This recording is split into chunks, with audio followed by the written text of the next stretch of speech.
రాష్ట్రంలో నెలకొన్న ఎరువుల కొరత కాంగ్రెస్ ప్రభుత్వం సృష్టించిన మానవ నిర్మిత సంక్షోభం అని బీజేపీ రాష్ట్ర కార్యవర్గ సభ్యులు గొట్టిముక్కుల సురేష్ తీవ్రంగా ఆరోపించారు.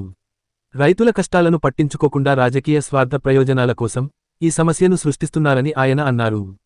ఆదివారం జిల్లా కేంద్రంలోని తన నివాసంలో ఏర్పాటు చేసిన విలేకరుల సమావేశంలో గొట్టిముక్కుల సురేష్ మాట్లాడుతూ గత నెల రోజులుగా రైతులు యూరియా, ఇతర ఎరువుల కోసం ఇబ్బందులు పడుతున్నారు. సరైన సమయంలో ఎరువులు అందకపోవడంతో పంట దిగుబడి దెబ్బతింటుందని రైతులు ఆందోళన చెందుతున్నారని, దీనికి కాంగ్రెస్ ప్రభుత్వమే కారణమని సురేష్ స్పష్టం చేశారు. నల్లబజారు వ్యాపారులతో కుమ్మక్కై కొంతమంది నాయకులు ఎరువులను అధిక ధరలకు అమ్ముకుంటున్నారని, దీనిపై ప్రభుత్వం చర్యలు తీసుకోవడం లేదని ఆయన ఆరోపించారు. ఈ సమస్యకు కేంద్ర ప్రభుత్వాన్ని నిందించడం సరికాదన్నారు. కేంద్రం రాష్ట్రానికి అవసరమైన దానికంటే ఎక్కువ ఎరువులను సరఫరా చేసిందని గణాంకాలతో వివరించారు. సరఫరా తగినంతగా ఉన్నప్పటికీ రాష్ట్ర ప్రభుత్వం సరైన పంపిణీ వ్యవస్థను ఏర్పాటు చేయడంలో విఫలమైందని మండిపడ్డారు. ఈ సమస్యపై ప్రభుత్వం తక్షణమే చర్యలు తీసుకోవాలని సురేష్ డిమాండ్ చేశారు. లేకపోతే కాంగ్రెస్ ప్రభుత్వం భవిష్యత్తులో దీనికి తగిన మూల్యం చెల్లించుకుంటుందని హెచ్చరించారు. ఈ సమావేశంలో సుల్తానాబాద్ బీజేపీ మండల అధ్యక్షుడు కందుల శ్రీనివాస్తో పాటు జేఎస్ఆర్ ఫౌండేషన్ అధ్యక్షులు కనుకుంట్ల జోగేందర్, బొడ్డుపల్లి కుమార్ తదితరులు పాల్గొన్నారు. మీ అందరికీ తెలుసు, మనందరం కూడా గత నెల రోజుల నుంచి మన తెలంగాణ రైతన్నలు, మన ప్రాంత రైతన్నలు ఏ విధమైనటువంటి ఇబ్బందులు పడుతున్నారో, వాళ్ళు ఏ విధమైనటువంటి తిండి లేక తిప్పలేక కన్నీరు మున్నీరై ఆధార్ కార్డులు, పాస్బుక్ జిరాక్స్లు, వాళ్ళ రుమాళ్ళు, చెప్పులు లైన్లలో పెట్టుకొని యూరియా బస్తాల కోసం పడుతున్నటువంటి కష్టాలు మనం వర్ణాతీతంగా ఉన్నాయి. అంటే ఈ పరిస్థితి రావడానికి కారణం ఎవరు? ఇంత దుస్థితి ఈ మధ్యకాలంలో మనం ఎక్కడైనా చూసినామా?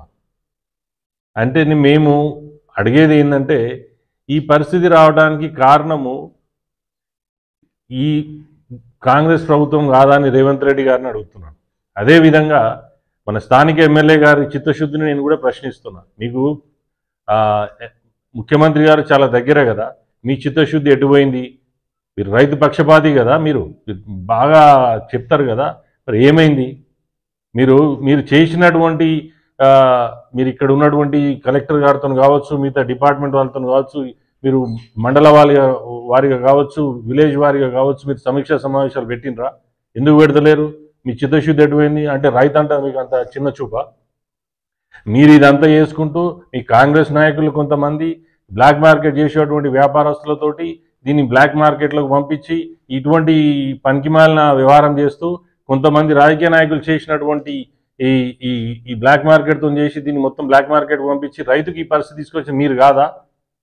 అందుకే నేనేం చెప్తున్నా, మీరు చేసేదేమో ఈ పని, బ్లేమ్ చేసేదేమో మోదీ ప్రభుత్వాన్ని. అందుకే నేను మీ ముందు కొన్ని నెంబర్లు ఉంచదలుచుకున్నా. ఈ వానాకాలం ఖరీఫ్ సీజన్కి వాళ్ళు అడిగినది 6,12,000 మెట్రిక్ టన్నులు అడిగితే 6,12,000 మెట్రిక్ టన్నులు సరఫరా చేయడం జరిగింది.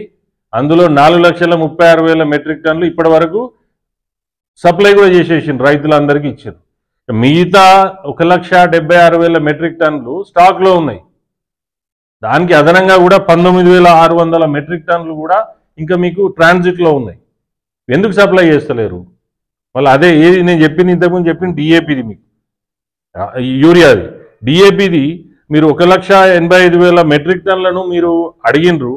దానికి 1,85,000 మెట్రిక్ టన్నులు మీకు ఇచ్చేస్తే 1,53,000 మెట్రిక్ టన్నులు అమ్మకానికి వెళ్ళినాయి. మిగతా ఎంతున్నది స్టాకు? 32,000 మెట్రిక్ టన్నులు స్టాక్ ఉన్నది. అంటే దాంతోపాటు అదనంగా ఇంకా 10,804 మెట్రిక్ టన్నులు మీకు ఇచ్చడానికి ట్రాన్సిట్లో ఉన్నది. మళ్ళా దానికి అదనంగా కూడా ఎన్పికేఎస్ కావచ్చు, ఎన్ఎస్పి కావచ్చు, ఇవన్నీ కూడా మీకు చిన్నగా నెంబర్ చెప్తా. 7,20,000 మెట్రిక్ టన్నులు ఇప్పటి వరకు ఎన్పికేఎస్ అందజేయడం జరిగింది. ప్రస్తుతం 4,34,000 మెట్రిక్ టన్నులు అమ్మకం అయినాయి. ఇక మిగతాది 2,86,000 మెట్రిక్ టన్నులు స్టాక్లో ఉంది. ఇప్పుడు ఎన్ఎస్పి గురించి 42,000 మెట్రిక్ టన్నులు అందజేయడం జరిగింది. 19,000 ఇప్పటి వరకు వేసారు. మిగతాదంతా నేర్ స్టాకే ఉంది. అంటే ఇప్పుడు యూరియా కావచ్చు, డిఏపి కావచ్చు, ఎన్పికేఎస్ కావచ్చు, ఎన్పిఎస్ కావచ్చు, ఎన్పికే కావచ్చు, ఇవన్నీ కూడా మీరు అడిగిన దానికంటే ఈ మెడ్రాస్ ఫెర్టిలైజర్ నుంచి తర్వాత మిగతా వేరే ప్లాంట్ల నుంచి కూడా మీకు కావాల్సినంత మీరు అడిగితే ప్రయత్నం చేసి తీసుకురానికి రెడీ ఉన్నారు, ఇచ్చిండ్రు కూడా.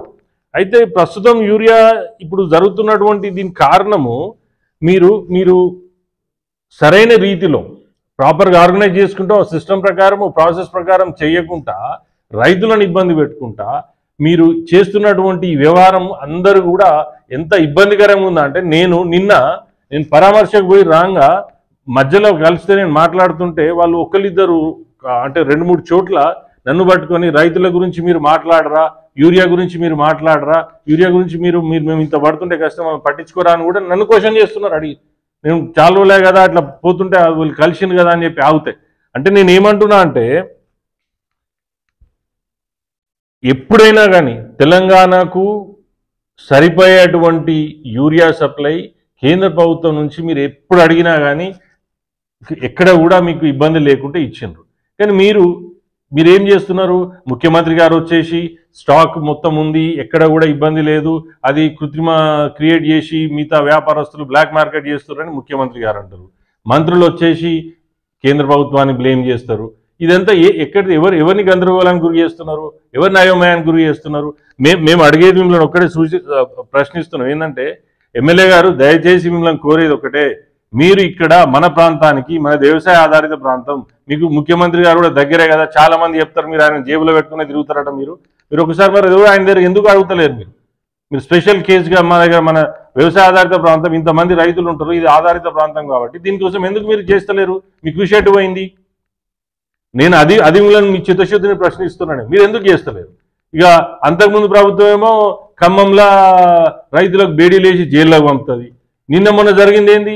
రైతులను తీసుకుపోయి పోలీస్ స్టేషన్లో కూర్చున్నబెట్టి టోకన్లు ఇచ్చి యూరియా సప్లై చేస్తారు. ఇదేనా మీకు ఓట్లేసి గెలిపిస్తే చేసింది? మేము అడిగేది అదే అడుగుతున్నాం, మేము అడిగేది కూడా అదే అడుగుతున్నాం. ఇక సరే, ఇంకా చెప్పుకుంటూ పోతే బొచ్చడు ఉన్నది, కానీ మేము తొందరగా ముగిస్తున్నాను. మీరు చేసే ఈ రైతులనే మీరు కాపాడతలేరు, ఈ యూరియా సప్లై మీతో చేతనైతలేదు. ఇక మీరు 6 గ్యారెంటీలు ఏమిస్తారు? మీరు 420 మీరు చేసినటువంటి వాగ్దానాలు ఏం నెరవేరుస్తారు? మీరు ఎక్కడైనా చూసినరా? ఎద్దేడ్చిన వ్యవసాయం, రైతు ఏడ్చిన రాజ్యం బాగుపడ్డాడు చూసిర్రా? మీరు రోజులు దగ్గర పెట్టుకోర్రి, మీ పని కూడా అయిపోయింది, అందరూ కూడా బుద్ధి చెప్పనీకి రెడీ ఉన్నారు.